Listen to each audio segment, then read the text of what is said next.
Allahu Akbar, Allahu Akbar, Allahu Akbar, Allahu Akbar, Allahu Akbar, Allahu Akbar, Allahu Akbar, Allahu Akbar, Allahu Akbar, Allahu Akbar kabira, walhamdulillahi katsira, wa subhanallahi bukratan wa asila. La ilaha illallah wahdah, sadaqa wahdah, wa nasara abdah, wa azza jundah, wa azzamal ahzaba wahdah. La ilaha illallah wallahu akbar, Allahu akbar walillahil hamd. Hanya tergetar hati kita, tersimpan rindu untuk hadir ke makam Rasulullah sallallahu alaihi wasallam, ke Makkahul Mukarramah, bersimpu di Arafah, meneteskan air mata yang menyebabkan tergugurnya dosa-dosa kita. Disiarkannya di dalam bulan tersebut adalah perintah ibadah haji dan perintah ibadah kurban. Namun jamaah sekalian, sedih rasanya 2 tahun ini saudara-saudara kita yang sudah tertanam hatinya, rindunya tidak lagi dapat terbendung untuk mau berangkat dari rumahnya ke Masjidil Haram, Madinatul Munawwarah, untuk wukuf di Arafah, di Muzdalifah, untuk melaksanakan haji dan umrohnya. Jamaah sekalian, hanya sebagian berapa orang saja dapat melaksanakannya. Jamaah sekalian, mudah-mudahan kehadiran kita pagi hari ini dengan doa-doa yang sudah kita panjatkan, apapun yang menjadi sebab terhalangnya saudara-saudara kita kaum muslimin dan muslimat khususnya Indonesia untuk dapat melaksanakan ibadah haji, dihapuskan oleh Allah Subhanahu wa taala musibah-musibah yang lagi sedang terkemang dalam lautan bangsa negara kita, dengan izin Allah, dengan keridhaan Allah, dan dengan syafaat Rasulullah SAW. Tapi hadirin jamaah sekalian, tidak mengguguri semangat kita. Bagi orang-orang yang beriman, boleh saja saudara-saudara kita saat ini tidak dapat melaksanakan ibadah haji yang waktunya sebenarnya sudah akan sampai.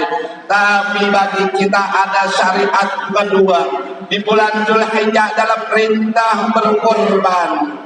Maka bagi orang-orang yang mengagungkan, mensyiarkan dakwah Islamiyah, baik itu perintah haji maupun perintah kurban, menandakan dalam diri kita tertanam yang sangat kuat adalah nilai-nilai ketakwaan dalam hati kita. Itulah yang harus kita kembangkan, harus kita bangkitkan, harus kita yakinkan. Karena jamaah sekalian, dalam Al-Quran sudah dijelaskan oleh Allah Subhanahu wa taala, wa may yu'azzim sya'airallahi fa innaha min taqwal qulub.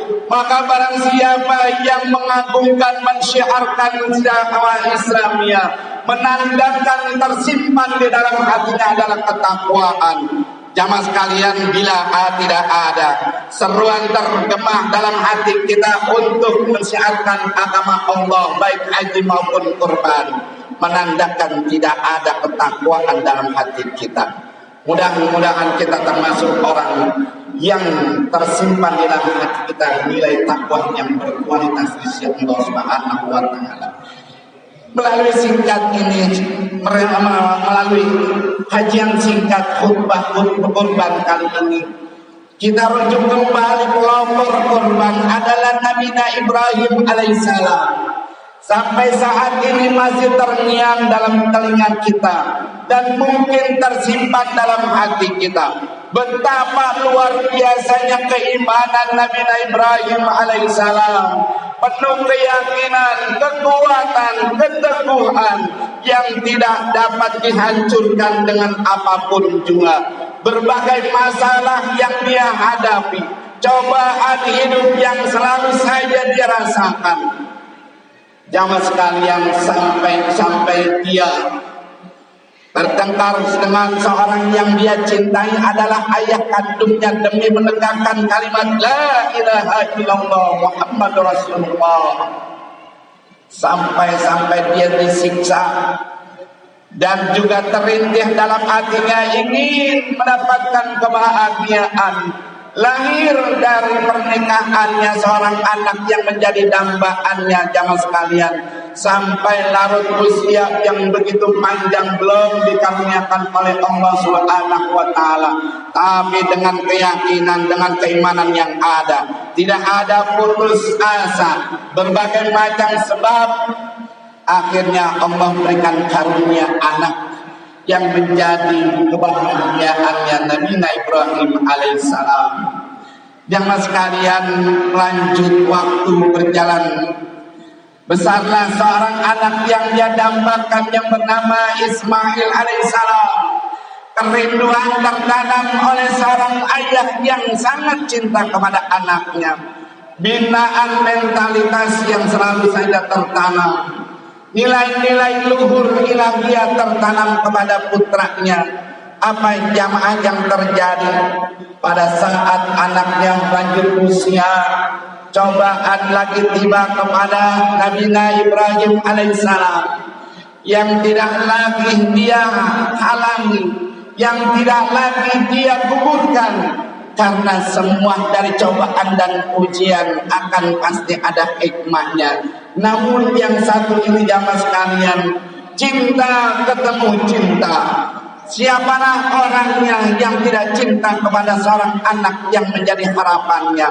Tapi bila mana Sang Maha Cinta menyerukan untuk mengorbankan seorang yang dia cintai, maka tidak ada kata lainnya, dia laksanakan jamaah sekalian. Akhirnya apa? Dengan singkatnya, anak yang soleh, anak yang tertanam dari kecilnya nilai-nilai ilahiyah yang ditanamkan patut kepada kedua orang tuanya. Bila mana anak sudah patut kepada anaknya, menurut kata orang tuanya, arahan orang tuanya, sudah dapat dipastikan anak ini pun juga akan taat kepada Allah Subhanahu wa taala. Mudah-mudahan semua keturunan kita menjadi anak-anak yang soleh dan solehah, yang bakti kepada kedua orang tuanya, dan terus berbakti kepada Allah Subhanahu wa taala. Falamma balagha ma'ahu sa'ya qala ya bunayya inni araka fil manam anni azbahuka anzur ma'adha tara. Qala ya abati al-ma tumar satajiduni insyaallah minas sabirin. Jamaah sekalian, dialog yang sangat indah, hati dari hati ke hati, cinta dari cinta, tapi kecintaannya seorang anak kepada kedua orang tuanya tidak lagi terhalangi kecintaannya kepada Allah Subhanahu wa taala. Kata yang singkat bagi anak yang soleh, kerjakan wahai ayanda, insya Allah saya termasuk orang-orang yang bersabar. Jamaah sekalian yang dirahmati Allah Subhanahu wa taala, disinilah singkat kata yang harus dapat kita ambil hikmah dan pelajaran. Kalau saja Nabi Ibrahim alaihissalam kuat iman dan Islamnya, terus meningkat keyakinannya kepada Allah Subhanahu wa taala atas segala perintahnya, segala cobaan dia hadapi, namun semua cobaan yang dia alami membawa hasil hikmah yang sangat luar biasa. Dalam Al-Quran juga Allah menjelaskan, wa idh tala Ibrahim rabbuhu bikalimatin fatamnahu. Semuanya disempurnakan oleh Nabi Ibrahim alaihissalam. Semua perintah dari Allah Subhanahu wa taala, baik cobaannya, larangan dan larangannya dan perintahnya. Maka jemaah sekalian, melalui singkat khutbah yang kesini pagi hari ini, yang harus dapat kita ambil hikmah yang pertama adalah tidak ada yang terlintas dan kita hadapi bagi orang yang beriman. Semakin meningkat iman kita, semakin meningkat ketakwaan kita, semakin tunduk hati kita, semakin kita menaklukkan hawa nafsu kita hanya semata-mata karena Allah Subhanahu wa taala. Jamaah sekalian, tidak lepas kita dari cobaan dan ujian. Maka bila mana cobaan dan ujian itu kita hadapi dengan baik, dengan sabar, pastinya akan menuai banyak hikmah dan barokah.